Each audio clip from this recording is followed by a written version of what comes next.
Welcome back to the We Was Watching podcast. I'm your host, Brandon. I'm your other host, Chanel. And we are back for episode 7 of Foundation, season 3. But before we get into the episode, if you listen to us on Apple Podcasts or Spotify, leave us a review. If it's 5 stars, we'll read it on the show. You can also follow us on YouTube at youtube.com/@WeWasWatching, or just search for the We Was Watching podcast. Like our video, subscribe to our channel, and hit the notification bell so you can see us go live, which we are live right now. You can also email the show at wewaswatchingpodcast@gmail.com and follow us on social media at We Was Watching. Chanel, we were supposed to do Peacemaker, just so y'all know. We're supposed to do Peacemaker. But then today. I realized I didn't remember anything about it besides that I thought it was funny. I couldn't remember. Chanel no refuses plot. refuses to watch recap videos that will tell her everything. No. Oh yeah, because I've already seen it, so it's like I want to rediscover. I did a recap for Foundation too, season 2, because I didn't get through it. But I enjoyed Peacemaker. I just the way that my brain works is I have to put stuff out. So like in order for me to remember how to cook something, I had to let go of Peacemaker season 1. So now I don't know how to make macaroni anymore, but I can watch. I'm watching Peacemaker season 1 and recap. I do love just Danielle watch Brooks. A recap. I want to watch it. I'm enjoying it. I love Danielle Brooks. I forgot that she was fucking come on. What's her name's daughter? She's Waller's daughter. That's crazy. And you know what's so funny? This is the wrong universe, but Myrn is just giving alien invasion. Like Myrn is giving Scree. Am I crazy? Yes, you're crazy. I know it's not gonna happen. I'm just saying, like, if of all the characters on a DC show, doesn't he seem like he'd be like, no, I'm actually a green guy? There is a green alien in the DC universe. You're not. I actually have the same feedback that the listeners have, and I'm gonna tell you what it is. When I make a good joke, I want you to yes and it. I don't want you to ignore it. I don't want you to laugh it off. That was a great joke. Okay, well, I'll wait for you to make a great joke for the first time. I need you to work with me on this one, because what I'm saying is I know I'm still waiting for the great joke. Like the guy himself looks like a Scree. Like, is it a Cree or a Skrill? This is why it's not a great joke. Help me build it with give me your nerd knowledge of my joke base, and we can make a better joke. But he just gives one day he'll take his mask off. A scroll, and a Cree. Which ones are the bad ones?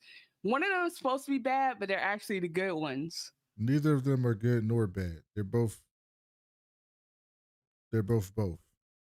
I'm sorry, this is not a Marvel podcast, but hold on, because I've been studying. So, because I watched Miss Marvel again, I watched Captain Marvel again. And Captain Marvel was helping in Captain Marvel, the idea was the Skrulls were treated bad. They're blue, by the Kree who are green. Right or wrong? The Kree are blue, yes. And they're they're treated bad by the Kree, the Skrulls who are green. No, this is why it's a bad joke. You can't. You gotta have the joke.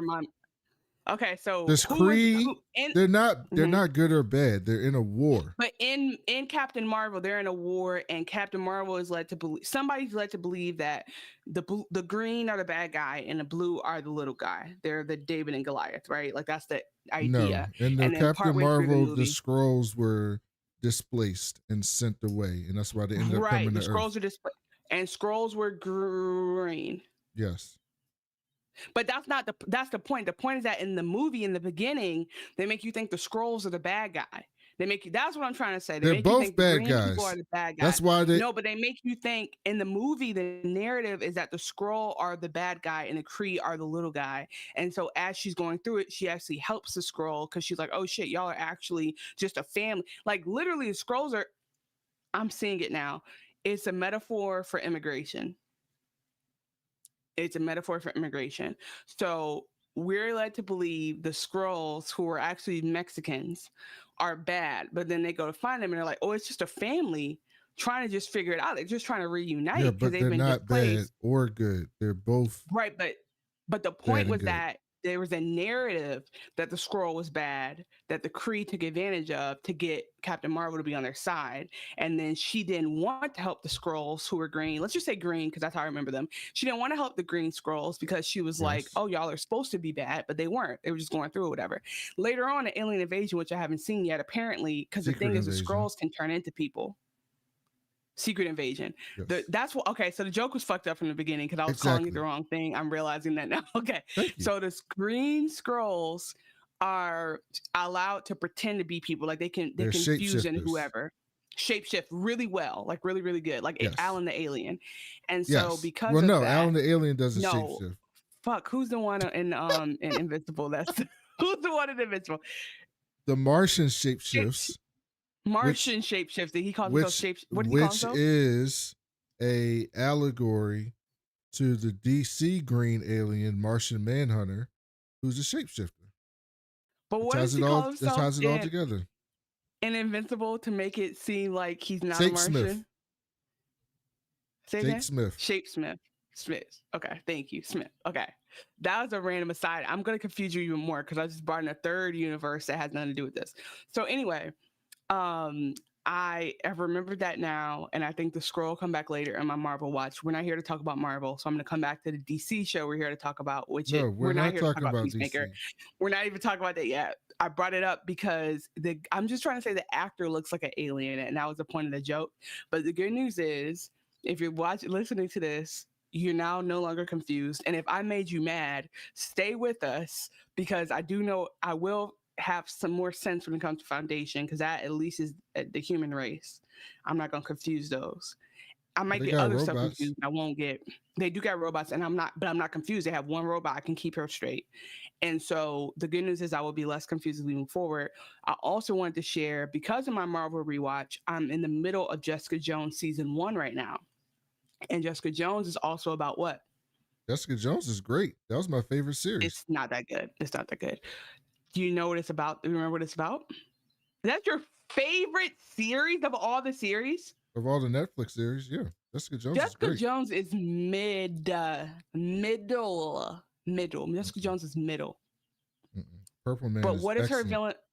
Her season 1 villain is about what? The Purple Man. What is his? But what? Talking about Kilgrave. Yeah, he's the Purple Man. Okay, but what's his skill? What's his power? The Purple Man has pheromones. You're doing too much. I want to know what is the main thing we know. If that is his power. You're not listening. His power is mind control. No, correct? It's not mind control. He has pheromones. I don't want to know the technical. You're doing too far. You're going too far. So it appears to the layman to be mind control. Yes. No, they say it in the show. So the connection to the mind control that I'm seeing, I don't know what you're talking about. Pheromones is not registering for me. He has pheromones that come off, and that lets him influence people. It's not necessarily it's not mind control. He influences them. Okay, so the point I'm trying to make is what? Why do you think I even brought that up? Because you want to talk about pheromones. I brought up mind control because why? Yes, because you think the Purple Man's like the Mule. I'm just saying that everything is connected. There's a lot of commonalities. And I think I've said on this show before, the scariest villains to me are the mind control ones. Because it's like, how do you actually fight them? They're very hard to fight. And so the Mule, again, was like a very scary villain this episode. I'm actually shook about him. And I think like we've had all these things going on before, and these warring, like they said in the show, like, for 3 centuries, it's been Empire versus Foundation, but now they actually have like a villain, and the show is just completely scary because of that. So that was my roundabout way of letting you guys.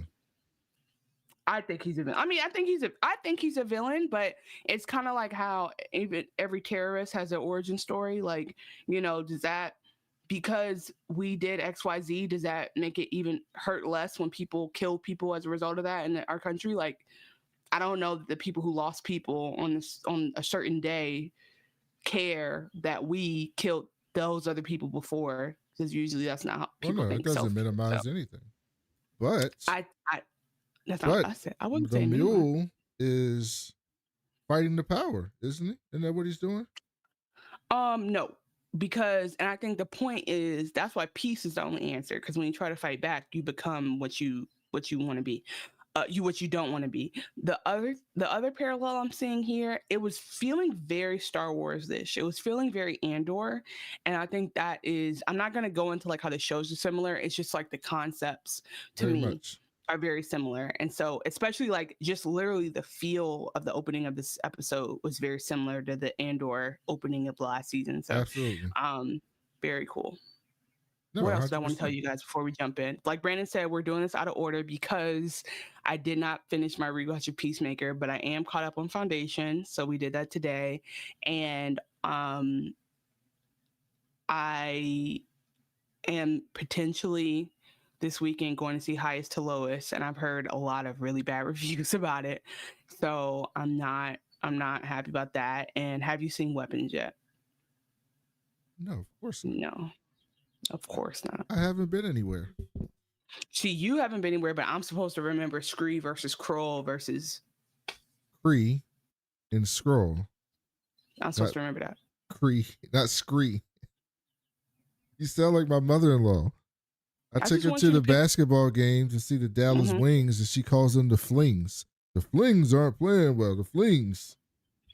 Well, It says Wings. It says Wings. No, it is. I don't even have a guide or reference guide in front of me. So yeah, you're right. Anyway, Again, in order for her to remember all her kids' social security numbers by heart, she had to misremember what Wings is. she got one You know what I'm saying? kid. She had to forget W's. So that's 9 digits for one letter. W, but the W's in front of you. No, I'm saying, but like she's like, what is that? That could be a FL, that could be a W. I can't remember that because I gotta remember that her social is 1, 2, 3, 4, 5, 6. So how can I? You know what I'm saying? Women only have so much capacity, Brandon. I know you expect us to do. I actually think women are equal to men. So No, unlike you, no, we have more. you know, We're better. You know, That's there's one of us who believes in equality, and there's another one who, and I'm a woman supremacist. Yep. There's another one who thinks women aren't capable. You know, they're not. That's not what. No, I they're think not women capable are of knowing the difference between a Kree and a Skrull. That's a very low opinion of women. I did not say that. You know who does know? Captain Marvel, and she knows everything, so she's better than me. I'm just saying that where she's good at that. Oh. You know what I bet she don't do? I bet she don't get up and clean her room on Saturdays, and Yeah, I did that today. The woke MCU had to change Marvel to a woman. See how woke they are?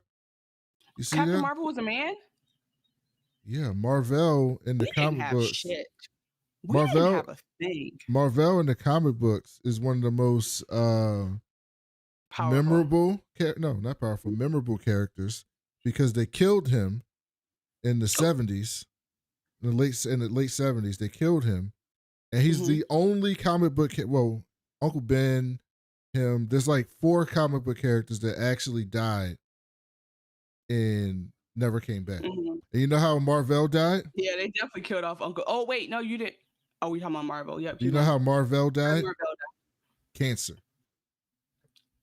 But was it like intergalactic cancer that no doctor on cancer could solve? The Marvel Universe has established that cancer is one of the things that they can't fix. That can take down even the. Oh wow, that's actually sick. I don't like that. I want to watch this to forget about this. Well, I guess it is all about real life stuff. Side note, before we move on, we're gonna get back to the show. Remember how we talked before, and you really wanted to correct me because I was so wrong about how Daredevil and Jessica Jones and all these shows are all in Hell's Kitchen, and they're like, I know that Daredevil and Luke James, obviously Luke James, that's the singer. Luke Cage definitely intersperse, and then Daredevil I think is just like running over the rooftops while they're doing all their shit, right? So that's them in Hell's Kitchen, but they happen again, and I remember now whenever they talk about the creatures and the special ones out whatever, they keep talking about the big green guy. That's a Hulk illusion, and so you cannot tell me this is not. I'm putting them all in the same universe, and I don't care what you tell me. Yeah. Did you watch Peacemaker yet? I'm on episode. What do you mean? Season the new 2? Episode. No, okay. I'm restarting. When you watch the new episode of Peacemaker, you will understand. No, you'll understand what I'm saying. That's all I'll say. He has a. No, you'll understand. So he's gonna talk about the 2 guys, but he was in. What was the movie Superman? He's in a new universe. You will understand my point. That's right. Tomorrow, Whatever. you're going to get on. You can be like, you know what, Brandon? Okay, what I'm about sorry. this? You were right. I have a question. Are they all? Oh, I just realized. Never mind. I was about to ask them, but I realized I'm confusing my DC and my Marvel. Okay. Anyway, I did. What sound drops do we have at this point? We have "What More Do You Want From Me?" We have. Okay, we have this.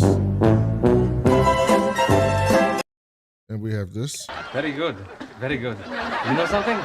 No soup for you! We got that. We got this. Oh, shit! Say it again. Say something else. Oh, You have the dumbest. say something else. Say something else, nigga. What more do you want from me? And we got this. And I am not qualified, so I wanted to blame DEI. I don't remember that one.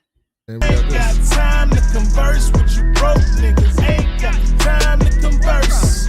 I said I ain't got time to converse. I be getting to that paper. I hope that one's royalty free. That's the drop whenever we see black capitalism in a TV show.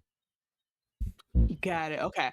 Well, here's the drop. I need you to cut this and make this one. I'm gonna do this one last time live, and then I need it to be a drop. And I'm gonna send you a voice note of the same so you can upload it. You ready?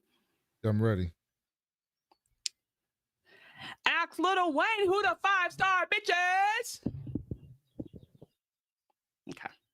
Because we have a 5-star review. I played 5-star last time. Nothing happened. I told you. No, that's the wrong. You have the wrong part. You have the wrong part. That's the thing. I want just Nicki Minaj saying that part, and it's okay because I'm just excited to say that I don't know how that's going to sound as a drop, but it'll be custom. You were there when we made it, guys. We have 2 new 5-star reviews. I'm so excited. You ready? I'm very ready. I did not know 5 this. stars from Southside Nas. What up? I wonder if that's Southside Chicago, what that is. I'm so curious about who this person is. After 12 episodes, okay, I'm a keeper. 12 is crazy. Like, what does that mean? Did it take you 12? Or you're not? I'm curious, like 1 through 9, where you're like, I'm really on the fence about these things. You're like, I'm really not, it's really not giving. And then at 11, you were like, all right, I'll deal with their bullshit. I think what is funny about it is some of it is just you getting used to people's voices, because there's some stuff I watch on YouTube that I'm like, I don't even know. I just got addicted to these people in my brain, and now it soothes me whether they're good or not. Okay, thank you. Sorry, I got My distracted. voice is Thank awful. Your voice is good. It saves us. We need to get a third person in here from New Orleans. That's what we need. So we can have them repeat themselves all the time. Have you ever heard women from New Orleans talk? It's like the best thing ever we can be like, all time. But I'd be like, what did you say? Besides, all I heard was babe. That's all I got from that. The best. I would like a mushmouth man from Atlanta, but that's different. Because I just want him to be like, oh yeah, 4 years South. You know what I'm saying? And then it's like we don't really get anything in there. But I would understand it because I can translate. But I would have to translate for you. You from the Midwest? I lived in the South. I am half Midwest and half Atlanta. I don't know if you know that. You're Midwest, but I can actually speak Atlanta. Okay, I can't even say Atlanta right, but Atlanta. That's why I speak. Chanel and Brandon, y'all are fun to listen to. Thank you. It feels like I'm with my cousins when I tune in. Very knowledgeable, vulnerable, friendly, and inviting with astute analysis at times. Thank you. Okay. What's the at times? I feel like it's just a little bit like. What did they say? Repeat that. So much. Okay. Southside Nas, thank you. No, what they say? I missed it. Bit like I'm about to repeat it, but it's just feeling a little bit like a backhanded compliment. Like you want me to. It's like it feels a bit toxic. It's like you want me to feel good about myself, but not enough for other people. For me to think somebody else will want me. Okay. It says Chanel and Brandon, y'all are fun to listen to. It feels like I'm with my cousins when I tune in. Good so far. Very knowledgeable, vulnerable, friendly, and inviting with astute analysis. Great. And then she says, at times. That's right. Because sometimes the analysis is not astute. That's astute. Oh, here's some feedback. This is where we're going. I knew something. This wasn't giving 100% good. It said, I think at times it will help to show if someone serves as the main driver. Install weekly segments so it has predictable structure and maybe a little less producing on the fly. Another suggestion would be an audience Q&A segment to increase and sustain engagement and listenership. I like 5 stars keeping it authentic, enjoyable, and black. It's almost like this person was in our chat when I was suggesting things to my partner. The thing is, I think I came up with segments, by the way. I came up with segments. Yeah, we do have segments. And Chanel wanted to change all the segments to say we was something plain. I think that's the thing. You want to be random. I don't think that makes sense. Clever. I think it should be. I think we're clever in the way that we're using the theme, or else we should just change the name of the show. What's the point of naming the show something and being like, all right, everything else is unrelated? That's like almost every show of all time. That's why I want to be us. Anyway, the point is. Well, I watch First Take in the morning. Everything is not a play on First or Take. So I think, but wouldn't that make sense if it was? No, it would be corny. I just think that the difference between us and First Take is we are actually producing on the fly, whether it feels like it or not. Even when we do have segments, it's still technically producing on the fly because it's me and Brandon here. There is not a third person behind the scenes making sure we got it figured out. So I definitely want to grow the podcast. I think that feedback is very valid. I don't think I like the Q&A. Like there's nothing wrong or bad about telling us that. I think for Q&A, what would be important is for us to figure out we should bring Q&A back for Peacemaker, because when you watch, you watch Peacemaker.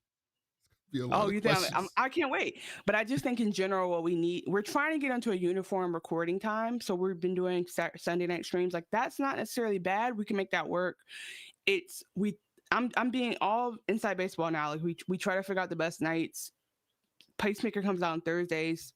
Foundation comes out on Fridays. Does it make sense to wait till Sundays? Probably. Maybe we'll keep it Sunday. So anyway, if we keep a consistent time, we'll keep a consistent Q&A. We always do the upfront. If we do Sundays, then when our HBO shows come out, we could go live after the show. Yeah, I mean, Brandon likes to take his notes, but we could try to do that. I think sometimes we could do our Q&As for sure. Our segments are kind of what I've been watching. Brandon has some random shit he's been doing, like listening to hip hop or watching wrestling. He'll talk about that a little bit. And then I guess segments within the show. Oh, we did do that. You know what? This is Brandon's fault. I sent you a bunch of segments. This is Brandon's fault because I would send stuff back to him and then it won't materialize. It gets lost in the thread because he wants to send me a news article about some show I don't watch. But he misses that I texted him back. So when did that happen? That is, I don't know. But I do feel like we talked about segments and we both forget. So Did you see that Vince Gilliam is coming back? See what I'm talking about? Did you see that? You don't know who Vince Gilliam? Yeah. The guy who made Breaking Bad. Breaking Bad. Oh no, I don't know. I don't know about that. I'm not. I don't really support white people media, Brandon. I really focus more on my black creators. So if you name a white person, I just don't know who they are. That is the furthest thing from the truth that I've heard. Okay, sorry. One word review. Pew pew pew. Act Little Wayne, who the 5-star bitches. Katie Queen says, all the good shows. I found this podcast when Apple stopped making an official Foundation podcast. Okay, we won. Oh, we won by atrophy. I guess not. I guess let's go. We can be somebody call. If we can become an official podcast of a show, I swear to you, Southside Ken, we will have segments. We will hire a producer. We will do this shit. Take me out the streets. Take me out the strip club, CB, and I promise we will give you a better show. Do you know what that reference is? Yeah. What? The Players Club. No. See. Oh yeah, of course. You've never seen the Players Club. What am I talking about? No. Okay, I forgot you watched Players Club. Your parents let you watch that when you were in diapers. That's the problem. That's how you turned out. You were running around in your I little was dinosaur undies watching something you shouldn't have been watching. Okay, it's from Love and Hip Hop when Jocelyn Hernandez, the Puerto Rican princess, she was crying because she didn't want to be sent back to the strip club, and I should not laugh about that because she was being exploited, but just her accent made it very funny. Okay, I found this podcast when Apple stopped making an official Foundation podcast. I'm glad I did. Chanel and Brandon just happened to watch all my favorite shows and have the most entertaining commentary. Brother Dude abides. Thank you, Katie Queen. You are in fact a queen. Katie, we love you. We still haven't figured out if you can follow the show. So if anyone is having issues with like following the show, send us a screenshot because we have that still in one of our last reviews. Let us know. And as Brandon said at the end of last episode, because he just forgot talking about me and segments, this is our 103rd episode. So we're very excited about that. Or 102nd, I guess. 102nd. Maybe they're counting the teaser. They're probably counting the teaser that we have. Brandon, we should update our like sample episode too, because Yes. you know what our intro is, our trailer episode is What? House of the Dragon. That's old as hell. Our most listened to episode, I believe, is the finale. No, I'm of saying Severance. like our trailer, like our No, show I'm trailer. saying, Like, yeah, I know. That's what I'm saying. That we want to update it. I believe our most We have listened to episode is the finale of Severance. Yeah, whatever. I mean, it could be I anything. mean, not Severance. Succession. So here's the problem: if we try to use AI to cut the clips, we don't know Oh, where to no, cut no, it's it not. because you don't respond to my laughs, because you don't respond to my jokes and laugh. AI won't know what the funny parts are. Our most listened to episode, I do respond to your laughs when they're just internally. Our most Yeah, listened to that is what it episode is the industry season finale. No, Your industry, desk we were in our is bag. your house. That's what we called it. We were in our Your desk is your house. bag for industry because it's so ridiculous. And so I miss industry so bad. Okay. So anyway, thank you guys so much for the reviews. You see how much time we spend on them. We hear. You can always email us at wewaswatching podcast@gmail.com. We read every email, even the mean ones. We don't get mean ones very often, but we do. And if we miss your email or miss your thing, cuss us the fuck out. Let us know and we will go back and read it again. Okay, we love you guys. Sorry for all I know that took a long time. It's fine. All right, let's get into episode 7 of Foundation. Foundation's End was the name of this episode. We start off on Rossum, on the edge of the outer reach. And this was years ago in the past. And a woman is holding her baby as the military vehicles come passing by. And she says, the Bartons, they won't take the baby. They won't take the damn baby. And I'm like, why won't they take the baby? What's going on here? Then a big dust storm is coming. We see these big rotating wheels that look like farm equipment that extract stuff from this planet. They come running through, so they run through the field to get away. They get in the building. They're like, she talked to her husband. She's like, somebody's coming. And they put the baby inside the wall to hide the baby. I was like, why are they hiding the baby? And then the Empire comes in, who's disguised as the Foundation. And they come in looking evil as shit, looking around, asking them questions and shit, and checking in with them. And they're trying to play cool. Not saying, and she even picks up the baby bottle to hide it. And then when they're about to leave, they hear the baby crying. And they were like, Shut. Did I say no? Oh shit! Say it again. Say something else. see, that's what happened. They were mad. You know that fits. See, Chanel's never seen Next Friday, except for clips. So she only knows it tangentially from how I explained it to her. I'm getting tired of these jokes because I actually defend Next Friday. Who does? Who attacks Next Friday? People say all the time that the only good one was Friday, and Friday, like next Friday was okay, and Friday after next was an abomination. So, and I think we're going for it. I just will defend Next Friday. Anyway, let's keep moving. And you're just trying to bait me. Those people sound like haters to me. And so then they come back in. It's like, hey, dog, you know we got a one-child policy, right? That sound like a child to me. That sound like a baby? Crazy. And they was like, that ain't our baby. We just, that's the Barton's baby next door. We just babysitting. Yeah, they have neighbors who are jealous of their baby. And so we just out here babysitting them. And he was like, no, we know that's your baby.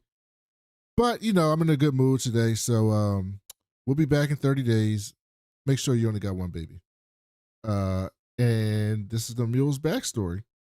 And so did you know this was the Mule in the first season? In the first scene, I had no fuck. I didn't know. Oh, what you I was didn't looking at or know? who. I thought the Foundation was just giving Empire, and by Empire I mean like Star Wars Empire, Yeah. because again, it feels very much like the people who work for the big bad people running around just fucking people's lives up for no reason. They're rationing, which okay, wait, sorry. Does it all connect to the Traders Alliance, like trying to split from the Foundation? Is it something like that where there's less food because of that, or is it just them being crooked? I don't know if they're crooked. I just think they're very Well, beholden I think to. it is hardcore to say, Well, no, hey, we instead of but giving you more crooked food, implies kill one of these like babies. crooked implies like mischievous or like up to something, and I think they're just following Selden's plan. I think Sheldon's that's plan his was to thing. have one baby in a household. Yes, I bet you that was part of his plan. Yeah. Well, to be fair, it's I mean, it's interesting because again, like Foundation started as a just like a survival tactic, and then turned into a religion, and then really turned into just like a society. And I think with that said, that is kind of a interesting way to look at mainstream religion in general, like what's it called, Judeo-Christian stuff, because the idea is that like 1,000 years ago these rules were made, and we're trying to like people are trying to either conform to them or translate them or take them very literally, and it impacts people in very real ways here in the here and now. But because people think it's the right thing to do, or they want to live by this moral compass, they justify it. And so even if I believe you when you say it's Selden's plan, I still think that like you can define it as wrong, even if they're doing everything in compliance and this Well, is the it rules. depends, because you it's like, remember when the Foundation started, right? Mhm. Way back when they were on the ship before they even got to Mhm. Terminus, because they were on the ship for like Mhm. 4 years. If you remember, They they were had to killing- control like they couldn't have the babies, yeah. pregnancy and stuff because they had limited The resources. food. And then when they got to Terminus was a barren planet, so they had limited Right, they resources couldn't- there, so yeah, they you're couldn't right. No, just you're have right. like 4 or 5 kids. So I imagine that's where the rules came into place. But to your point, where I think you're right, is at this point they're on a whole new Terminus that looks plentiful for foods. And now at this point, not only are they on new They're on a whole Terminus, other planet. they got Mhm. 600 planets that they're in charge Yeah, of. they have right? enough to be able to take care of people. Yeah. You can assume. So they should be able to adjust the rules, which it doesn't look like they're adjusting the rules. So I agree with you on that 100%. Yeah, that's it. So then we cut to present New Terminus, and they still fighting each other. The Mule got them doing self-harm, and Pritchard, they cut to Pritchard's prison, and he sees Seth, and he says, "Hey dog, tell me what's happening." And she was like, "Look, the commander's firing on themselves. They just up and start shooting each other. I don't know what the fuck's happening. Like, you tell me." And he's like, "It's the Mule."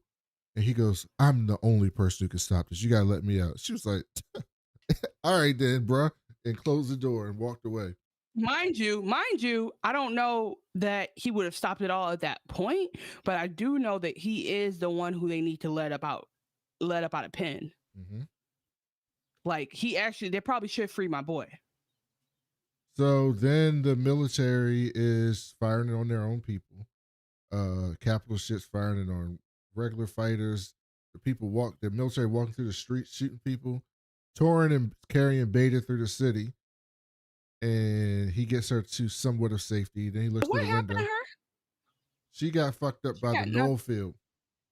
Right, but I'm like, damn, bitch, wake the fuck up. He actually is like carrying her, like dead man carrying her across, and it's a lot going on. And he's like, please wake up. And I will tell you this, I was into this episode, maybe because I watched it on the big TV, and I was like screaming at the TV, and I was like, y'all, wake her ass up, because he's running and like running through like, chaos, because again, like people are turning on, the army has the whatever Air Force is turning on each other, they're shooting each other up. Then on the ground they're just like opening up on civilians, opening up on other soldiers. Like basically the Mule just told half of them, like kill the other half.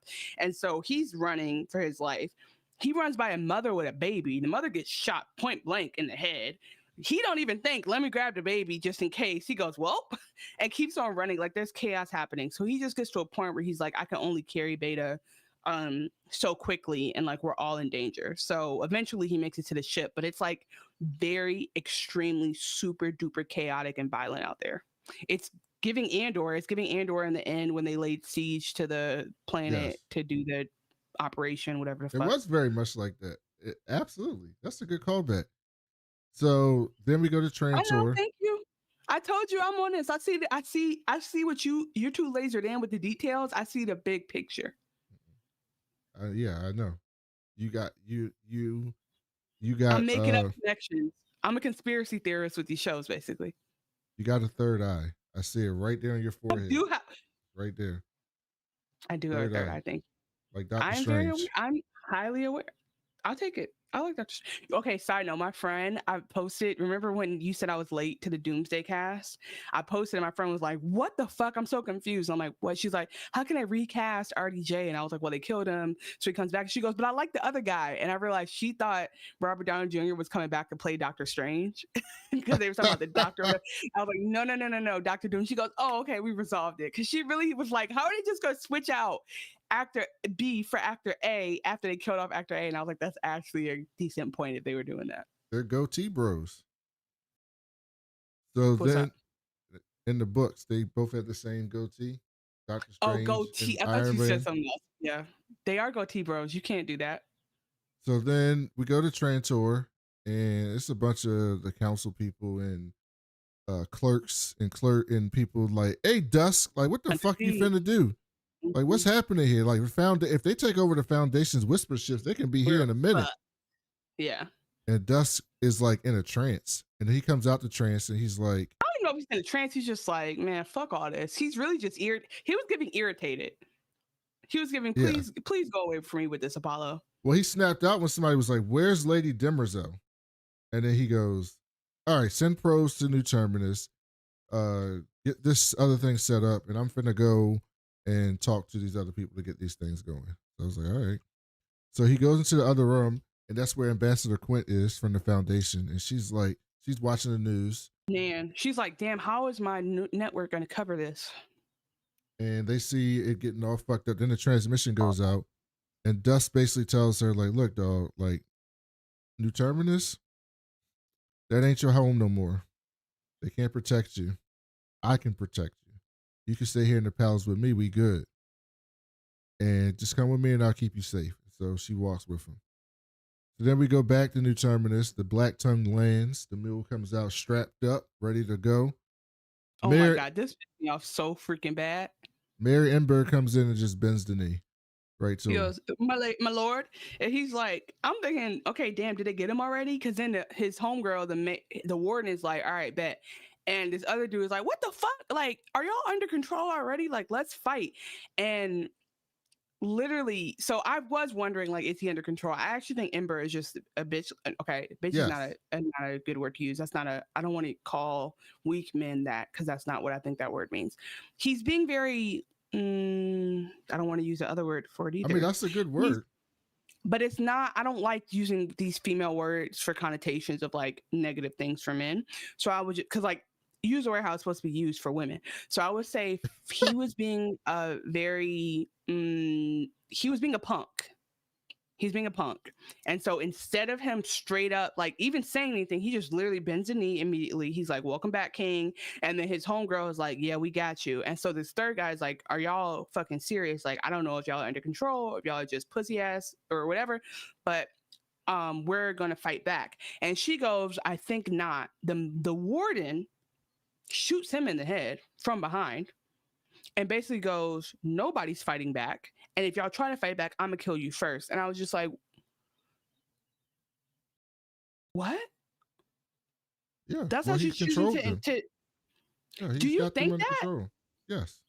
That's what happened. Ember was just already ready. I think Ember thought he could play. Ember was under control. They even said it later in the episode. Yeah, later, but I just think I guess what I'll say is this: the way they describe Ember, he's giving. No, you think Ember would do something like that even if he wasn't under control? Yeah, I think Ember is giving a character who would. Yes, that's what I'm saying. He was being a punk from the beginning. I think he is a sucker, but he was under control. Okay. Well, I feel like he would. I feel like whenever it happens, it definitely happens at some point in this episode. But I think that he would have done most of the things he would have done because he's not really of character and he's not really for Foundation as much as he's for being in power. And in his mind, he's like, well, maybe this is just a new boss. Mm-hmm. So then the Mule says, listen, dog, when I made this deal with you, this is how you know he'd already talked to him and got him under his control. When I made this deal with you, you told me you had a gift for me. He's like, yes, I do. That is so Hans crazy. Pritchard. So that's what I'm saying. But I don't think he was. That's what I'm saying. I think he made the deal on his own. No, because I don't think he would have done what he did later this episode if he wasn't under control. I think he was under control at a certain point, but I don't. So you're saying you think he's been under? I don't think the Mule can control you like that from that afar. Like I don't think the Mule can control you, send you back to your planet, and you're just under his control. Control people in space from the ground. But I don't think that he sent him to his planet and he was on his planet for weeks planning this. I think that he's just a bitch and I don't mean to use that word that way. I think he's just untrustworthy. No, I don't want to do that. I think he's untrustworthy. And I think this is just my theory. We may never be proved right or wrong. I just feel like Enber was working with him the whole time because Enber seems to have like no real allegiance but to himself. The same, because when you think back to it, Pritchard was like, hey, something is wrong. He's like, it's no big deal. I just think he was downplaying it for himself. And then at some point he fucked around and found out. You're missing it. Right there in front of you. I'm gonna give you to the end of the episode, see if you figure it out. Right there in front of you. What happened here? It's right there. What happened? I just think he played him. Yeah, played is the right word. That's a good hint for you. So then. Oh, you think what's his name was doing it from the beginning? What's his name was doing it while he was sitting there, like when he was in the jail? What? Magnifico. Do you think he was getting to the? He played the music for them. Okay. I mean, hey, I'm not gonna say you're wrong. I'm just gonna say that's interesting. Okay, keep going. We can do it. So then we go to Mycogen, which this has been my favorite part of this series. Brother Dude, this entire season's been my favorite storyline. Like this has been so great to me. And Song and Ocean Master is down. That's not her name. Her name's Ocean. I don't know what the fuck her name is. I don't even come over here and Ocean Spray. And yeah, which is hilarious. And so Ocean Spray and Songbird are down there interrogating Brother Dude. And she tells Songbird, she's like, look, you can't put the memories on, dog. Like, we're not allowing that. That's not happening. And by the way, she should have just did it. But Song was like, what if he's telling the truth about the damn robot? Like that could change our lives forever. And she tells Song, well, there's only one way to find out. And so then they look at some spores. And so then they go and get the spores. They put them in like what's the thing called that makes tea? They made a tea. What's it called? If you had said it, I would have known. Diffuser. Yeah, they get a diffuser. They put the spores in there, creates some hibiscus tea, is what it looked like to me. Yeah, what's crazy too is the whole time I'm like, give him the tea. He don't give a fuck. He about to tell y'all the truth. He been telling y'all the truth. He gonna tell you more truth. Give him the tea. But I don't know what they spiked his tea. Something was crazy about this. I said this is like an ayahuasca session, which I've always wanted to do. It was definitely good. I wanted to do controlled psychedelics. Do it too, but you got to be careful because I am on antidepressants and apparently they don't mix well. So I would have to plan for that. Yes. So anyway. Yes, exactly. Same thing for me. So then he takes the tea and Song says, if you want us to believe you, this is how. They was like, and he's like, all right, you don't gotta ask me twice. He said, I don't give a fuck. He said, you trying to get weird? Let's do it. They do a quick back to, I should have done this episode like I did House of the Dragon, different areas. But they do a quick trip back to New Terminus. And Pritchard bites his wrist so that he can get up out of prison. Bites his wrist. I thought there was something in his wrist he could use, but he was just giving a distraction to the guard, and the guard came in, and that was very smart of him because he was like, I was thinking if they corner this man, it'll be such a waste of like a asset for the second foundation / humanity, because otherwise, if he's just defenseless in this thing, it's actually not a fair battle whatsoever. No, I 100% agree. And, you know, they weren't going to let his ass out no matter what, especially now that the Mule's in control. He probably knew he was coming for him because he saw him at the party. Yeah. Oh, no. I mean, I think he been new. I think he's been on alert more than most people, but let alone, he's just not, it's just, yeah, he was in a hard place, between a rock and a hard place. We go back to Trantor. Quint tells Dusk what happened in detail.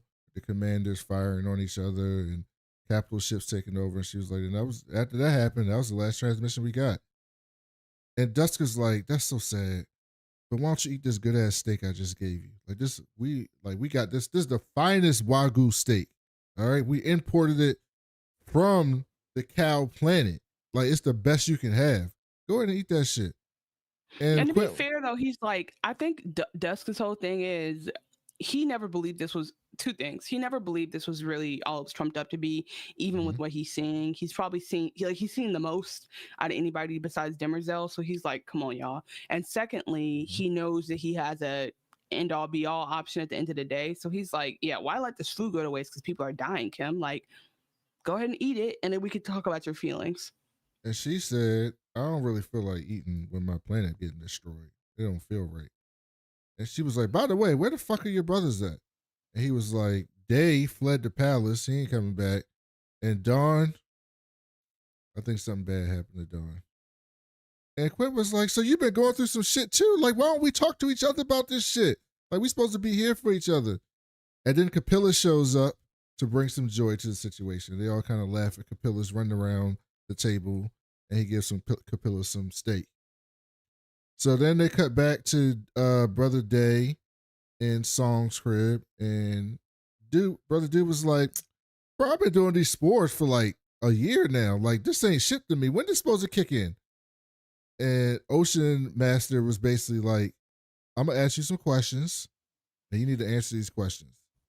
And so she's asking him these basic ass questions, and all of a sudden he starts to go on a fucking trip. And he's tripping hard. And like he literally is like so ain't right with this drug.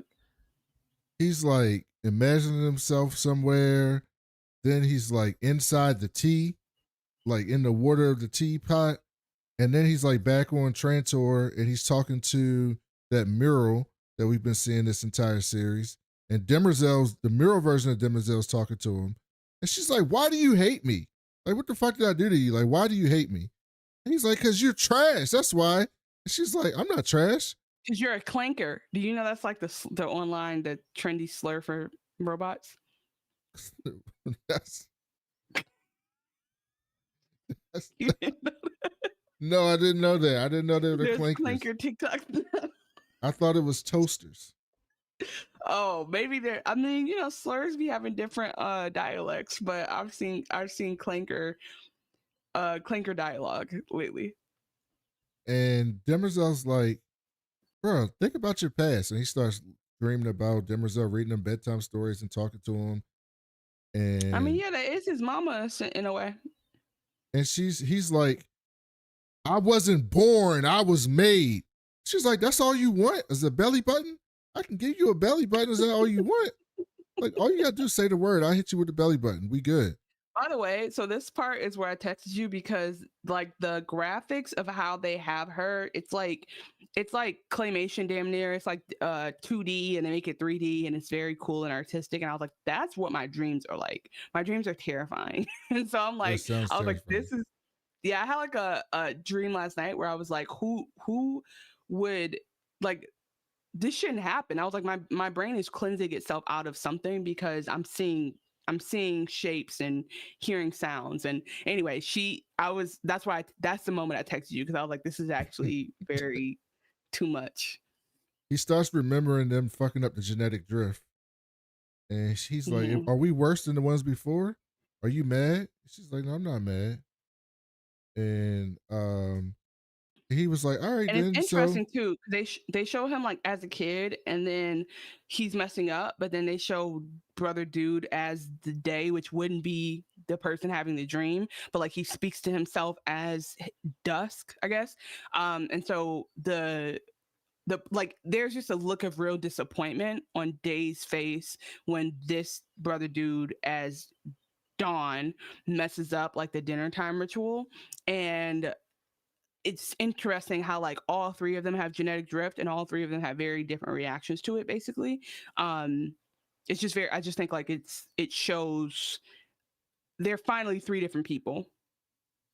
Yes. And then she's Demerzel starts talking about her past. She's like, I've gone by many names.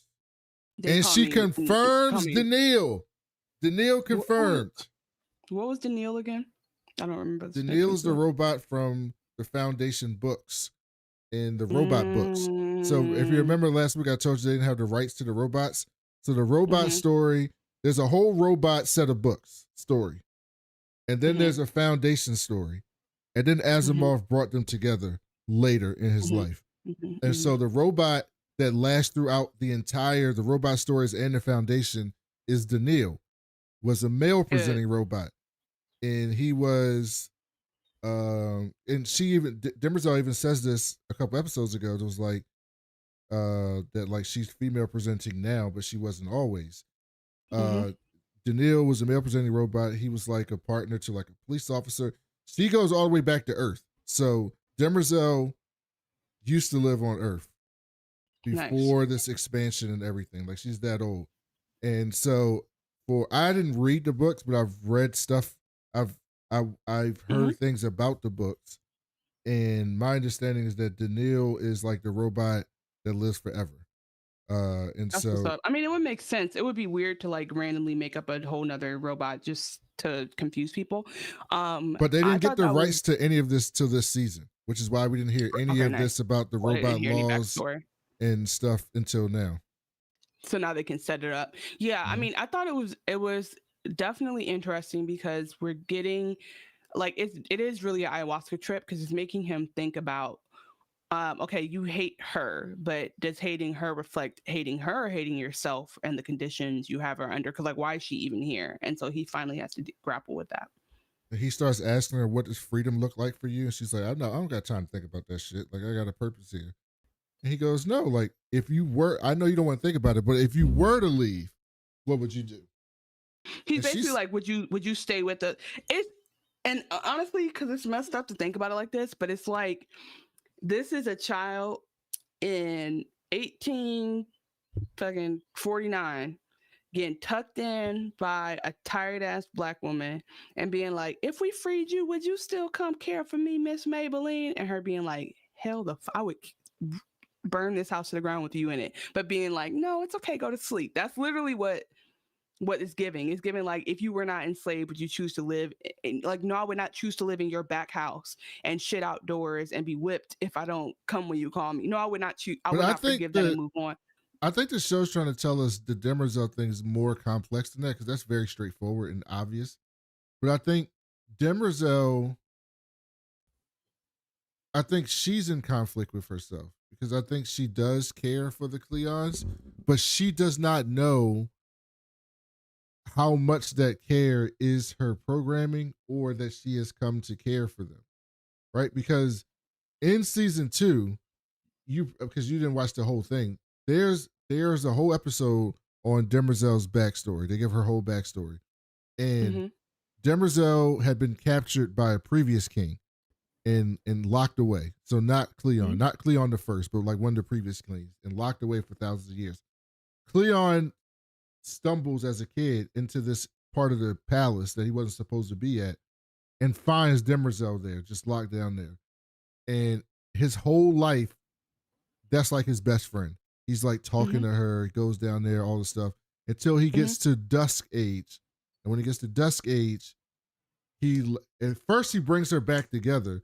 First she was like a million pieces, then he brings her back together but puts her behind like a wall. And then when he gets to Dusk Age, he lets her free. Because you got to remember, they had the whole war of the robots and stuff, so they still weren't super trustworthy of the robots. So he lets her free, and Demerzel gets free, and obviously we know how powerful Demerzel is.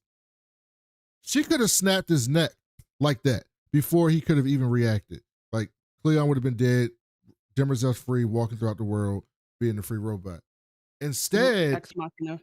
she goes to him, turns around, and does the thing that like people do when you put a necklace around their neck, like moves her hair out the back of her neck, and like Dusk gets behind her, and she's doing it like, I don't want to use this term in like I'm not trying to be misogynistic, but she's submissive You can't help to him. yourself. She's being submissive to him. She's You basically can't like help it. You're opening trying, herself you can't up help it. to him. And he puts the chip in her. And then she turns around and it looks like they're like in love with each other almost. And then that's when he tells her, I put a chip inside you. It's going to override your programming that you cannot hurt us ever because I want you to be in charge of this thing. And then he tells her, I loved you. And she says, I love you back too. And he says, I wish I would have asked you that before I put this chip in you. And then that's what ended that story, right? So I think what the show is trying to say is she probably has some genuine love for them, but she never can trust it because she does not have her freedom yet. And I thought this entire season that Brother Dude might be the one that frees her because he's the one that doesn't give a fuck anymore. Right. Like that would make more sense that if you're really against her, then you'd be against the idea of you'd be, if you're really against her, you'd be for freeing her and be like, all right, let me let you free because it's not your fault actually that you're in the situation. I get what you're saying, and I think that's what this trip like makes him process. I do want to say though before we move on, you're not wrong, but like I think it's a little bit reductive to think that enslavement wasn't as complicated as this, because I think it was as complicated because like, Black women aren't enduringly caring. It goes back to like beginning of time, and so it is complicated to be taking care of someone who like grows up to treat you wrong. And like, and if we were, it's very similar. It's like, if there was not that maternal instinct and that care, then the whole story of enslavement would have been murdering and poisoning children as soon as you can, because like we were left with children, we were left alone to care for children, right? So there was like an inherent trust in there, and that has to be like, that's where the complication comes to this day, right? Is that like there's not that killer instinct, there's not that, like there is still an idea that you would preserve these children and let them live and actually go on to teach them things and treat them like your children. That is actually as complicated. Well, I also think there's we say that children are innocent, right? And bad behavior is learned, not inherited. Like it's not, you're not born hateful, right? The child you are raising is going to own you illegally. Maybe. And so my point is just saying, like, if this was a different timeline, then maybe we would have been raised with a killer instinct to kill all the babies and be like, what now? You kill me, I kill your baby. There you go. So if you were on X-Force, you would have done the thing. So there's some nerd listening. Chanel doesn't know this because she's way cooler. Yeah, I'm completely unaware. So there's a story. There's a team, like the X-Men have different teams. There's like X-Men, X-Factor, X-Force. They have different teams. There's other X-Men? There's other other mutant teams. Yes. You just be making shit up, because how is all this stuff just out there? Okay. And so we saw X-Force in Deadpool too, but that's who it was. I thought that was just like people who didn't make it to the school. But X-Force, there's an X-Force comic book, and it's one of the best stories, one of the best runs it like of comics. Alternative school? No. It's Wolverine, Phantom X, Deadpool, Archangel, like the big guy. Warren. No, but that was the movie. But it was a few other people. But anyway, Apocalypse, who's bad, right? One of the first mutants, who's caused millions of deaths, tons of destruction, what have you. Basically, in X-Force, they ended up going back and getting sent back in time. And they had to operate. For end of the first issue is Archangel and Wolverine and Deadpool are in a room with baby Apocalypse. And they are debating, should we just murder this motherfucker as a baby so that he doesn't do any of the atrocities that he does later in life? Just kill him. and it's whole part of the storyline is if they're gonna do it or not. Is it worth it? Is it something you should do? Is it the moral thing to do? Is it the right thing to do? Right? Even if you know, and that's them knowing the person. It was a moral conundrum to kill a baby when they know what Apocalypse is gonna be when he grows up. So that's what I'm agreeing with you. I'm saying it's that part is complicated because it's kids, right? I think we're still that way with kids, right? There's a bunch of assholes in this. Like, I knew Barron Trump was probably going to grow up to be an asshole. But if I met Barron Trump when he was fucking 9, I wouldn't be a dick to him because his daddy's an asshole. He's fucking 9, right? But now he's like a whole ass teenager. Can be an asshole, so I can be an ass. I don't have a problem being an asshole to teenagers. I'm just gonna tell you that right now. I'll be an asshole to a fucking 16-year-old. You're only a kid when you want to be a kid. All right. I'll be an asshole to you. I feel like you're understanding what I'm saying, but you're expressing it in a different way. I agree with what you're saying. I think I just think it's like it is incessantly complicated, as much so as we see with Demerzel, maybe like even more so in real life. And I do understand your thinking of like, do you get rid of this? Would you go back in time and kill Hitler before you could grow up to be Hitler, right? And then there's the whole butterfly effect of going back in time. Does that change everything anyway? I get that. I'm just saying, like, on a mass scale, there were options that were equally barbaric, but potentially a route that would have maybe ended things sooner. And then like the hundreds of years that it took. But there's a big difference here is that Cleon wasn't treating Demerzel that way, in the sense of he wasn't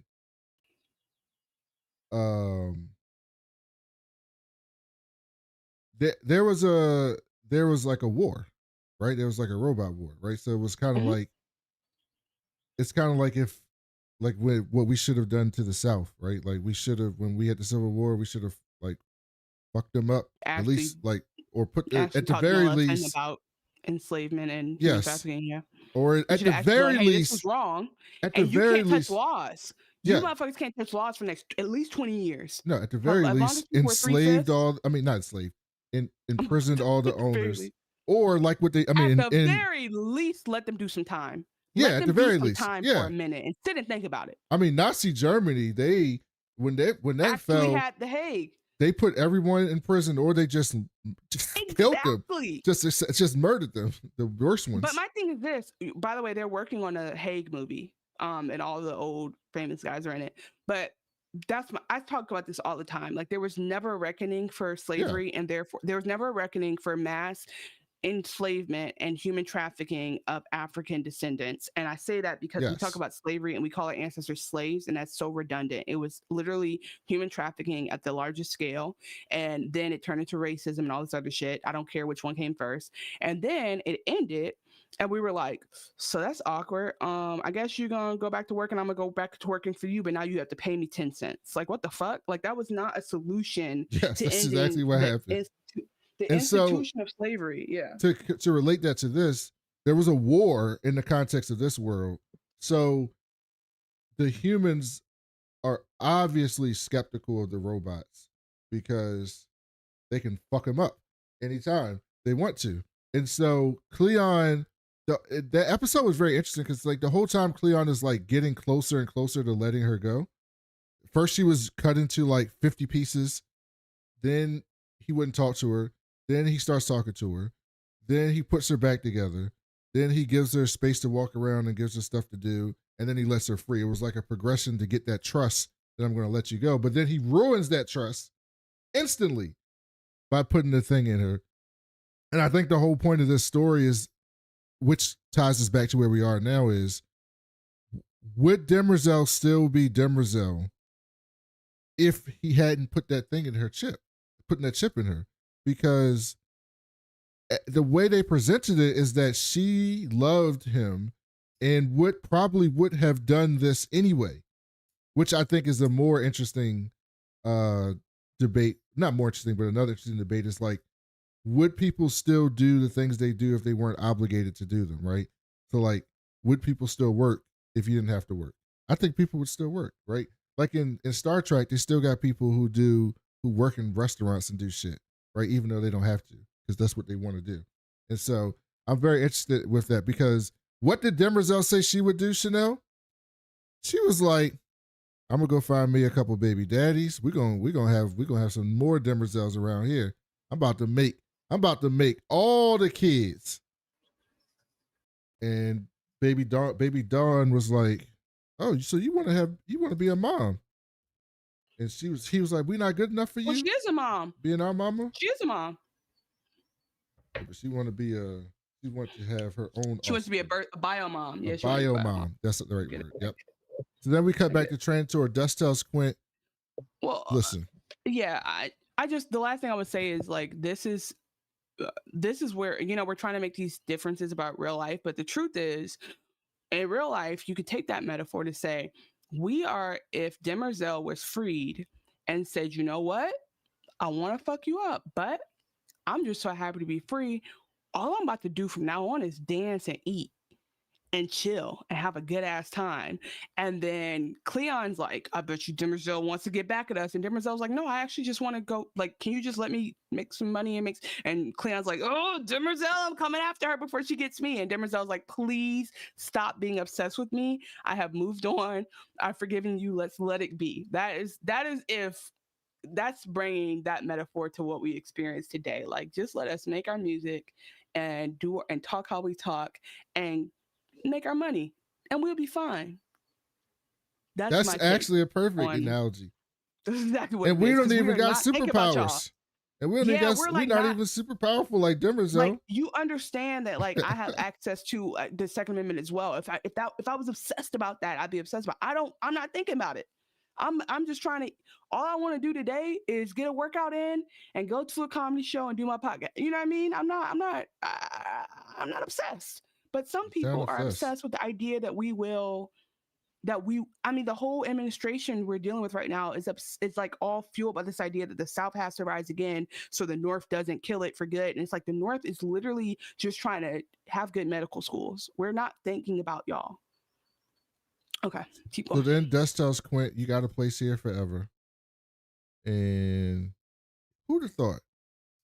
After all the beef we've been through, look at the Empire and the Foundation together. Look at us.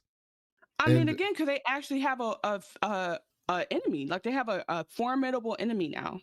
Mm-hmm. Maybe you don't want to call him a villain, but that's definitely the enemy of my enemy is my friend type shit. And Quint then kisses Dusk, and she was like, I've been wanting to do that shit for 30 years. I'm like, girl, you don't. Dusk is a handsome old man. I'm not gonna lie. I mean, he also is not, honestly, like, he's literally like Empire of the World. I guess you can't just go kissing King Arthur because you felt like it after a meeting. Yeah. So I guess I'll give her that. So then they cut the new Terminus, and Sheldon, Volt is quiet as shit. See, it's Sheldon, not Sheldon. He. I wrote Sheldon. That's why I said it. That's even worse, actually.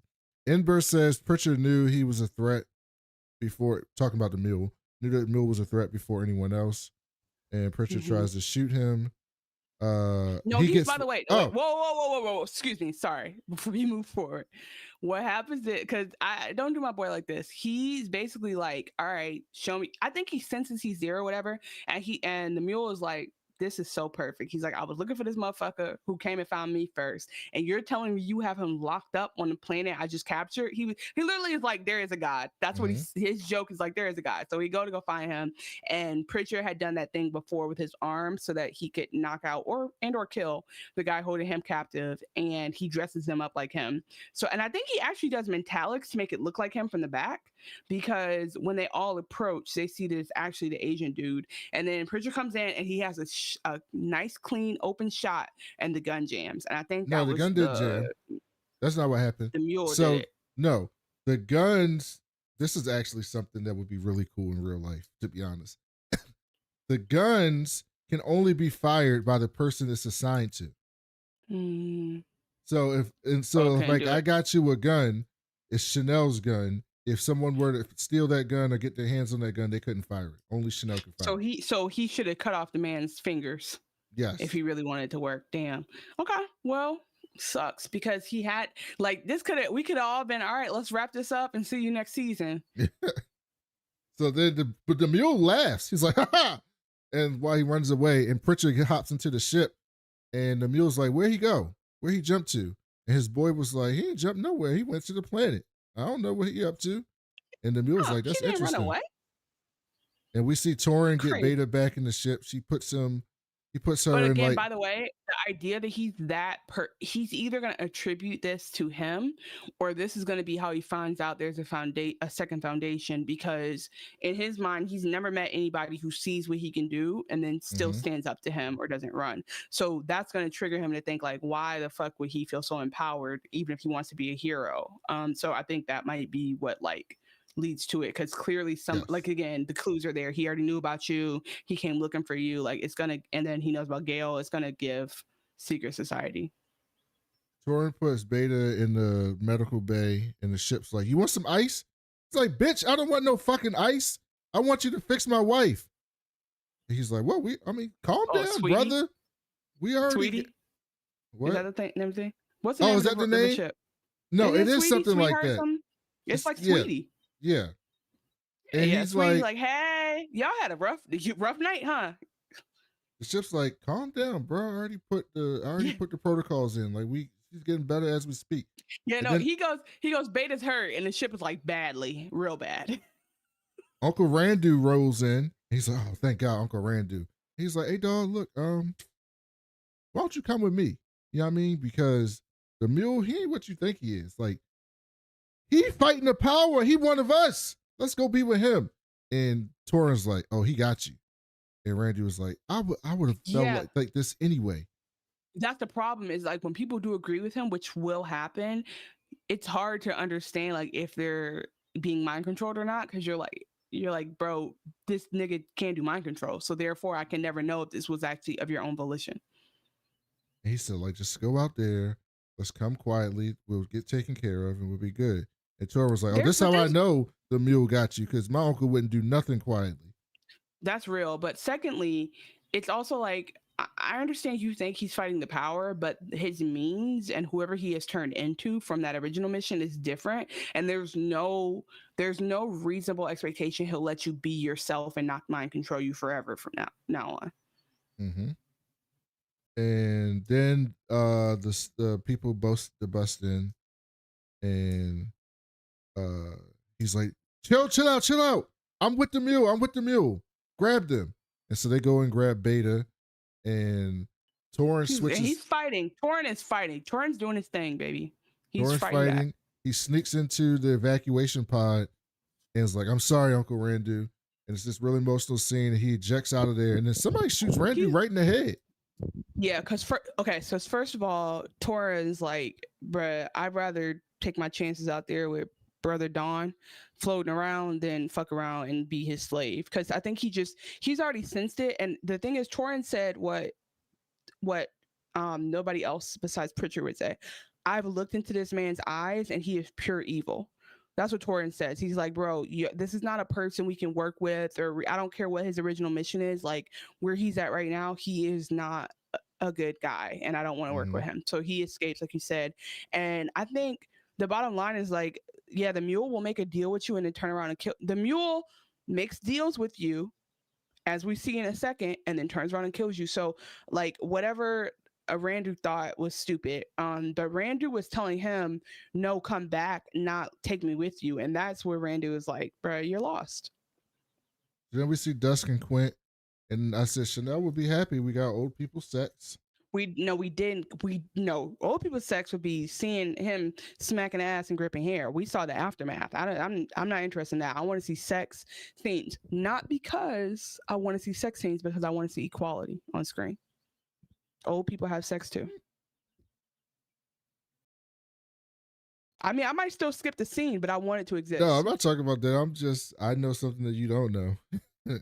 What, there's going to be that? And so I'm not going to say anything else. I'll just wait for the text. I'll just wait for the text. Because you read the book? Because you read the books. I'll just wait for the text. I get old people sex in Peacemaker? I'll just wait for the text. So I just want to know, am I going to be disgusted? What if I said all this and I'm like, ew? I'll just wait for the text. Dust Okay. walks out and he sees Capilius, and he just steps on his ass. And I was like, "What is going on here?" Wait, who is Capilius? His pet? Capilius is the ferret. Right. From what? What would I remember him? What would I know? That him was from? Brother Dude's pet. Remember, he made the camel and he cloned them so he could have these pets that were on Earth. He had a giraffe and a camel. Oh yeah. I think he never liked those pets. I think he never fucked with them. He was like, he was embarrassed about Day out here being a vagrant. So then down in Mycogen, Song tells her to bring in. He's like, "Look, we tried everything. I think he might be telling the truth. I think it's time to bring in Sunmaster." Well, Song is like he might be telling the truth, and Song is thing. I think he might, but Song is in it. Song is definitely understanding that Demerzel is real, that Demerzel's a robot. Like, I think it's confirmed by how he goes through his visions or his trip or whatever. But then secondly, I think Song want to put the memories in eventually, and I think her dumbass should have did that first. Cause I understand like what she's thinking, which is normal and reasonable. She's thinking, oh, bruh, if I put these in, I'm gonna remember him attacking me and treating me terrible. She's not imagining they was popping grapes in a garden and chilling and making ceramics together. That's not what she's imagining. That's what I'm assuming. I'm assuming she's scared to look for that reason. And I think I would be surprised if we don't get her popping it in and coming to his aid at the end. If she doesn't do that, I would be shook. So then Sunmaster comes in, and we don't see his face. I'm thinking it's going to be a big actor reveal. Spoiler alert, Yeah, it I wasn't. did too. But I like that. They just made him very scary and weird looking. Sunmaster By says hiding him like that. he's telling the truth. This is a tool that was stolen from us thousands of years ago. Does he think he can bargain with us with something that he took from us? And he sits down and starts talking shit. And it's so funny because like he don't want nothing from y'all. He literally just was coming to say what's up. And they keep being like, "What do you want?" He's like, "I was just trying to chill. Y'all don't like." They keep thinking he's trying to do some exchange or he's there on some government business, and he's literally like, "I just need a place to crash, y'all." He has a staff, and he says, the God will decide your fate." And it's a robot head on the staff. Oh, I was just like, what is this? But I think what's really stressing me out is what if he did all that to leave the castle, and what if the palace, and what if the life he gets down in Mycogen is like torturous for the rest of his life and he can't do nothing about it? That's the only thing where I'm like, I think that this is where I fall flat as a revolutionary, because I'm like, I don't want to see them just torture this man just because he happens to be Empire. But then again, I don't know how many people he didn't kill. But it seemed like this is an Empire who has not led armies to like go through like his predecessor. He spit at his feet because he was like, I can't believe you went down and killed all them people just to get something to give to as a prize to Demerzel. Yeah, like he said last episode, I just have his face. It's not my fault. I got his face. And additionally, he brought it to them like as a gift, and they're thinking like, oh, you trying to taunt us? And he's like, I literally was just trying to show y'all I'm for real. But okay, he's taking it pretty well, honestly.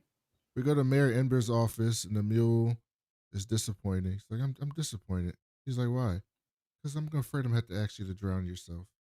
So you walk into the room. Is that why he said that? Yeah. What was he disappointed about? He's afraid that he has to drown himself.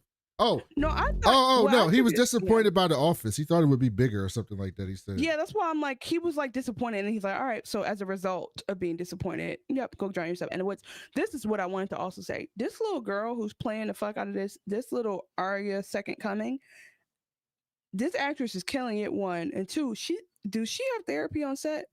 Because she is playing a dark and twisted henchman. Yeah, she's under complete control of the Mule.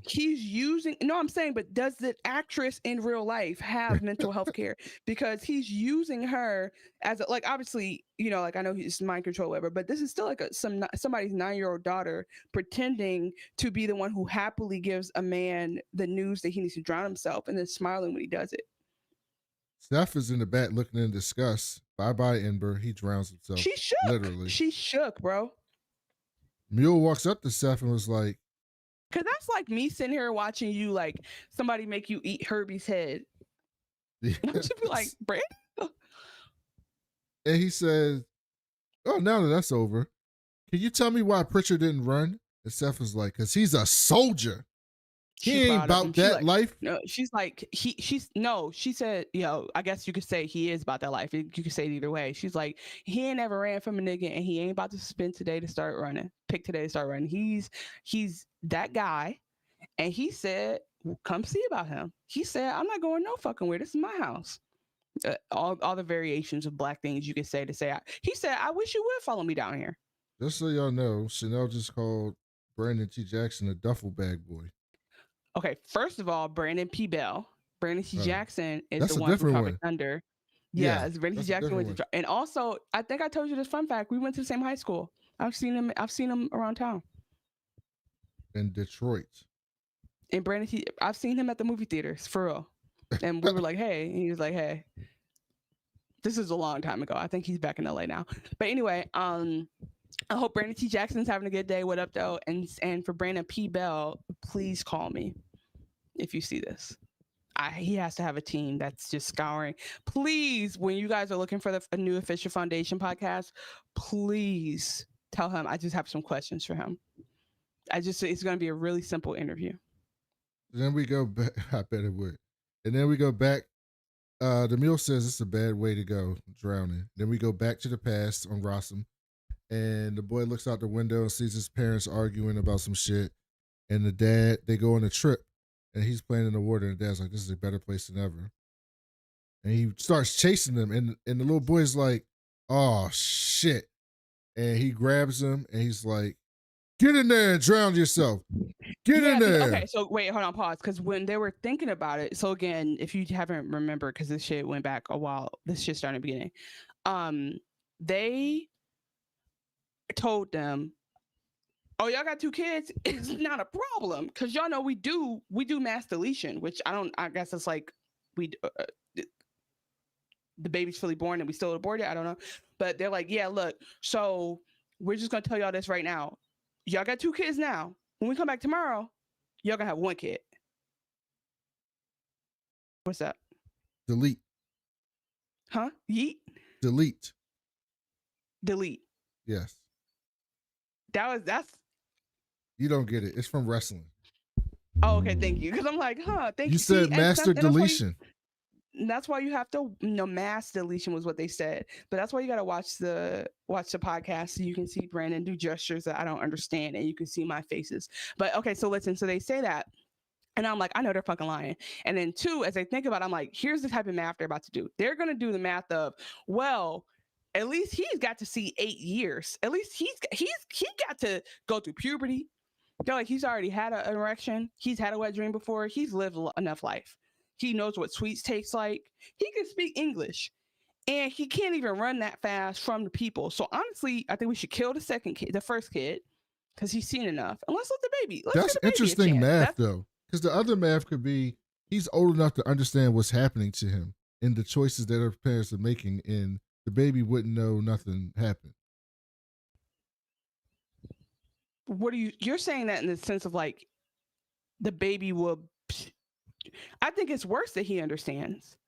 That's what I'm saying. I said that's different math. Like they're making the math that he's already lived long enough. We might as well go with the younger one. And I'm saying the opposite math is he's old enough to know what the fuck's happening to him. Let's be clear. The math they should have done was killing one of them.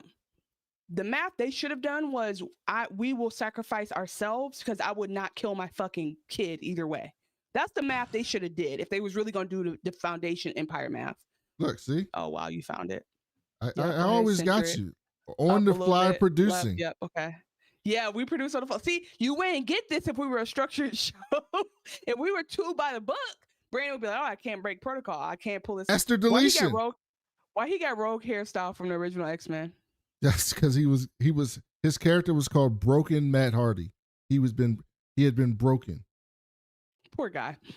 So yeah, I think that again, it occurred to me later, like the dad should have killed himself if he was really gonna be a G, because you rather live knowing because what happened when you get pregnant again? Because obviously the dad's a problem because he don't want to pull out. So it's like you caused this problem. You need to do something about it. But anyway, Because if you want to do the real math, you've lived the longest, Brody, and you knew better when you had the second kid. So that's one. I'm trying to say that too. And then, so anyway, I felt bad. And then it wasn't until the water went out when it clicked for me, like right before he did it. I was like, oh.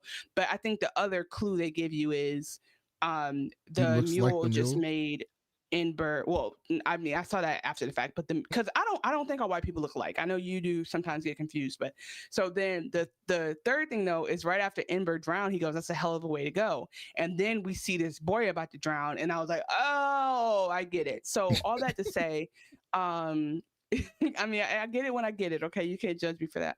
But yeah. So basically, he's like, "All right, I'm about to." Who was the one? Was it Abraham and Isaac? Who was about to sacrifice his son? You're asking the wrong person. I know you don't know the Bible. I know you didn't grow up in a God-fearing home. You don't remember? No. You really don't know who I'm talking about? I think it was Abraham. Who? What? Because he had many sons. Who was going to sacrifice his son for God? How? They're listening to me. Abraham, and he said, "Kill your son as a sacrifice to me," and he was gonna do it. It was Isaac. You just said like Give 5 me my names. cookie. Give me my cookie. It was Abraham about to sacrifice Isaac. Sunday school doesn't go away, guys. I'm gonna tell you that right now. You know what's so funny? I'm forgetting stuff. I haven't forgotten the Bible stuff. I forgot everything that happened in Peacemaker season 1, but I remember that Abraham was about to sacrifice Isaac. What does that say? There's one you learned when you were a kid, and one you learned when you were doing a million other things. That's probably valid. So anyway, he tells him he's about to go sacrifice his son, and this is like Isaac saying, "Yeah, right," and then doing a reverse move on his dad and killing him instead. That's what this is. So he's going to take him. It's sad too, because when he's running from his dad freaking chases him. Why not just let him run away? Why not just let him go fend for himself? Why not set him free and be like, "You got to run away, bro"? Like, there's so many other options. Are you going to show the dead body to the guy when he comes back, or are you just going to be like, "There's no kid here"? This is proof. He's gone. That is sick, bro. So no, it's going to be like Chappelle's show when they asked Black Bush about the oil. And he just scatters the table and runs. Who said anything? What kid? Anybody see a kid here?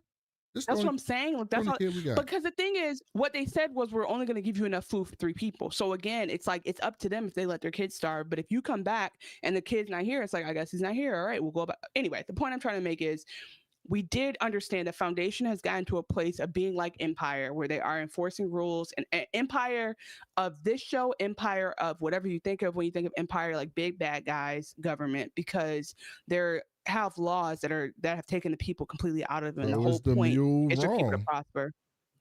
So, or okay, right, exactly, because we get to that in a second. But if this is all true and this is exactly how it happens, then you feel for the boy and you're like, you know what? He had these powers this whole time. Maybe he'd been practicing them or whatever, but he didn't even use them.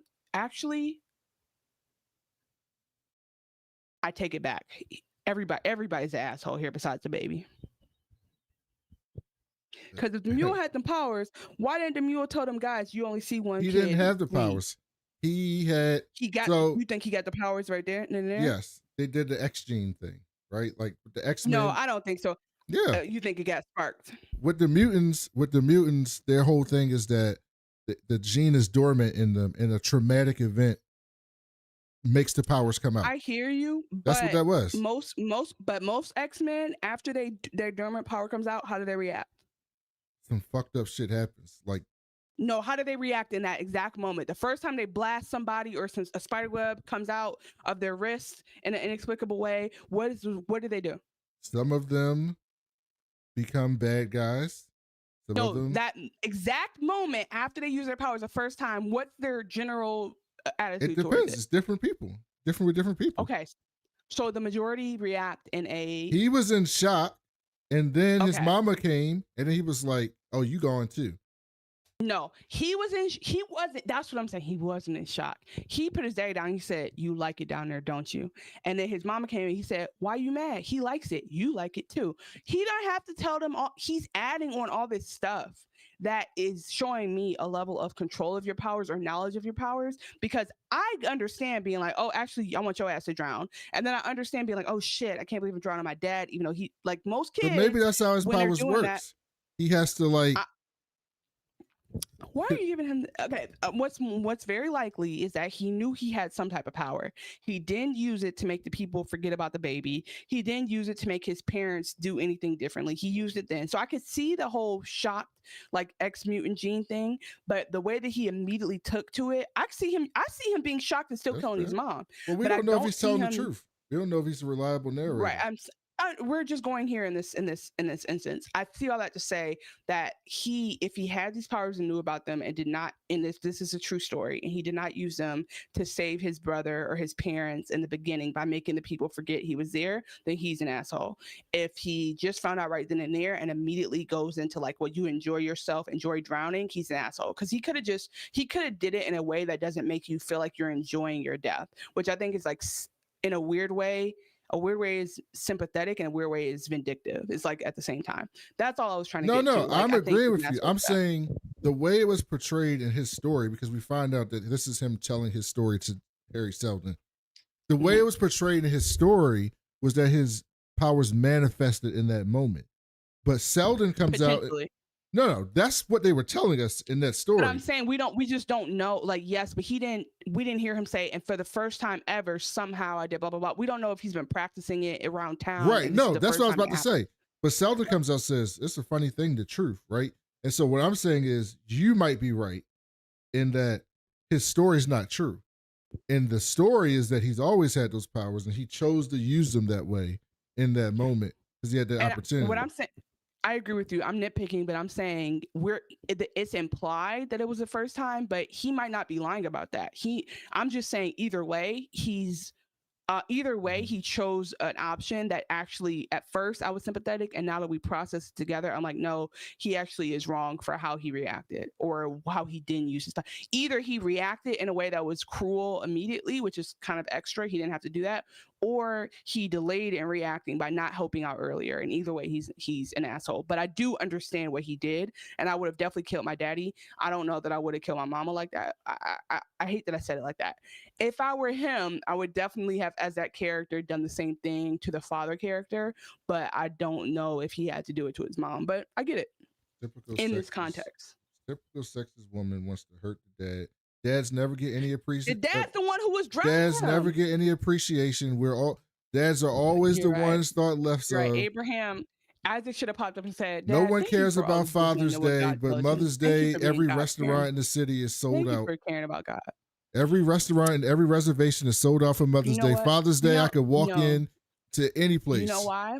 You know how many next Father's Day, I want you to walk in and see how many people are sitting at a table waiting for their dad to show up, and we'll talk about the reason why that happens. Shameful. Y'all need to have a meeting and deal with that on your internally, because this sounds like a skill issue. What if the little baby is Magnifico? Well, he drops the baby off, which was smart. And then I was thinking, like, damn, what if somebody dropped a baby off at my house and knocked, but I didn't hear it because I was in the shower? If his powers are linked to the music, Magnifico may not know that's his older brother. That's not his damn brother. But keep going. That's not his damn brother. Keep going. I don't know. It could be his brother. You just want Magnifico to be like a part of this, and I'm sure he will be, but I don't know. Like, Brandon also texted me, do you want to share your other theory you were shopping around? Yeah, Magnifico's the real Mule. The real Mule. He's the one controlling all this stuff. He's the one doing it. This is just Oz. The Mule is Oz. Got you. Hey. All right. So when I'm right, just everyone listening. We will throw you a party. We're gonna throw you a party. I want y'all to give Chanel hell when I'm right. We're gonna throw you a party. Mm-hmm. Okay. So and then That's the Mule kill him. We see Harry. Yeah, so he's talking to Harry the whole time. So he's just sitting there just blubbering, having a therapy session, no one's listening. And he's like, all right, fine, and you little bitch, I'm walking away. So the Mule's like, I guess you a coward anyway. Coward is a word I should have said earlier instead of anything else. So he goes, you're a coward. He walks away, and Harry goes, haha, like Brandon already said. Harry is like, you lying, nigga, you lying. Why you always lying? That's what he hears as he's walking away. And the Mule's like, oh, the truth is gonna set you free, but first it'll, oh my God, what does he say? But first it'll piss you off. That's what he says. You don't know what that's from, do you? You wouldn't get a reference that happened in the last 10 years. You sounded like the Iron Sheik. So that is, yeah, that's the end of that episode. So the What is Mule the really reference? did all this shit You're not to gonna get tell back me at the Harry. reference? It's the beginning of the NERD song that Rihanna was on, Lemonade. No. Or Lemon. Is it Lemon? He says, "This truth will set you free, lemon, but first it'll piss you off." And then it's, dun, dun, when I get my friend. Hey. That's kind of the beat. So, great episode. I was confused, but the way we talked through it, I didn't have any questions by the end because I was like, why is Randall doing all this? That made sense. We have our theories about whether or not Ember was involved. It actually don't matter no more because that nigga did. We started the show with our first segment called The Watch List. And then we did our recap segment called Playback. I don't like that.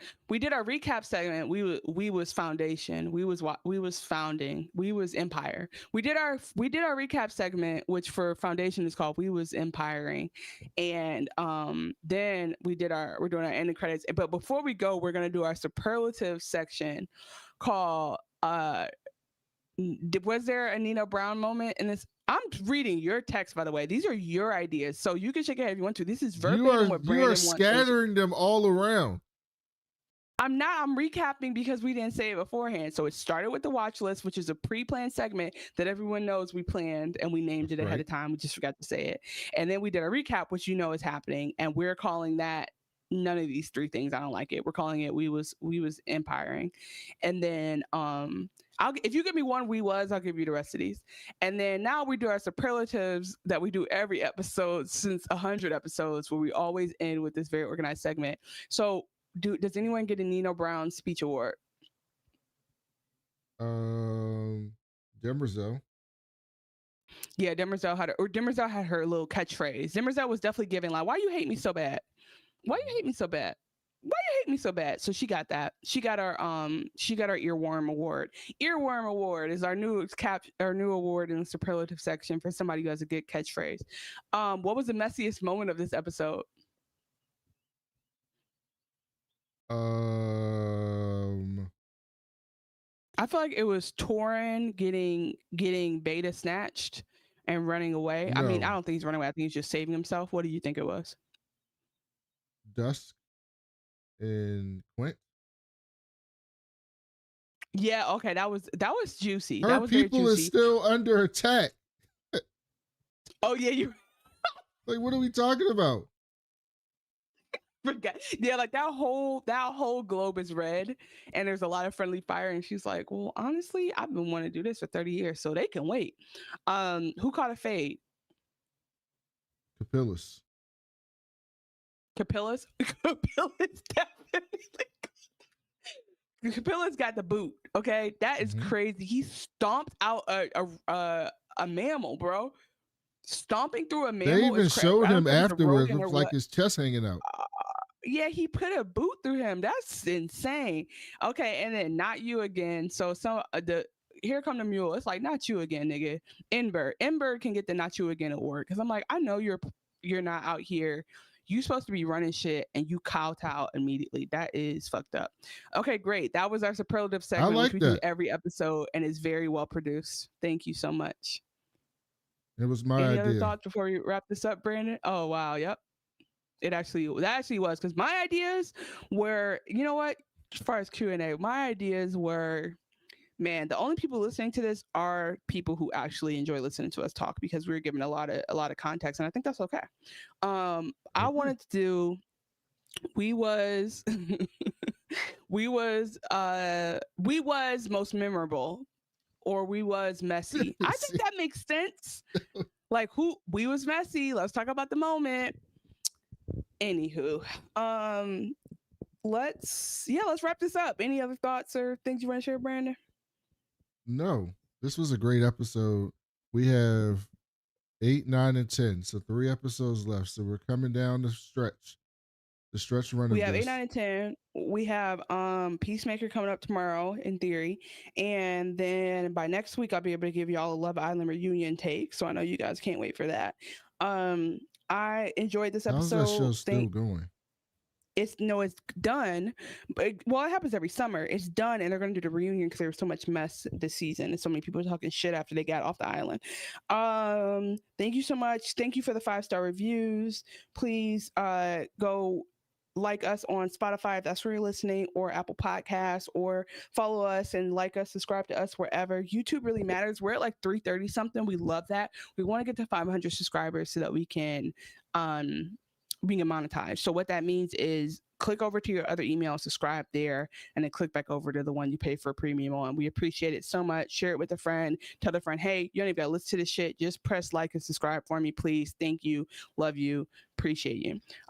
We love you guys, and we're so glad you're watching. Let's see. Email us at we was watching podcast@gmail.com. We're on all the socials at we was watching, and we are trying to get better about announcing our stream, but you can pretty much count on a Sunday night stream. I think we have settled on that. It's been working. So Sunday evenings, you can check us out somewhere between 8 and 10 p.m. Eastern/Central. We're going to be somewhere in that time range. Just check the channel. If you turn that little bell thing on YouTube, it'll remind you when we're coming out. And then we always come out on Mondays for the most part with the podcast. So you can look forward to that. This one might drop on Monday or with right before the other one. But you are getting 1 episode a week from us, which I think is fantastic for a free show.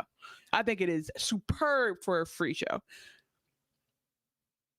Okay, well, we was watching a dope ass show with a really cool chat, and we had a good ass time. So thank you guys so much for being here with us, and we cannot wait to give you guys a well produced, organized, segmented show tomorrow. I like that. You did a good job with the segments. I'm not gonna lie, that was good.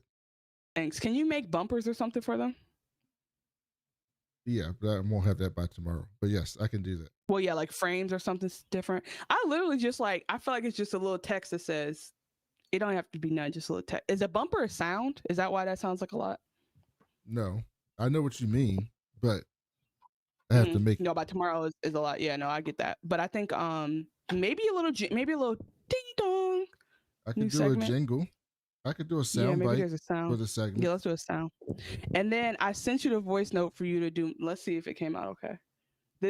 I would like for this voice note to please be added to the soundboard. Hold on. Did it come out okay? Did you let me listen? Yeah. Why would I have listened to it? I'm doing the show.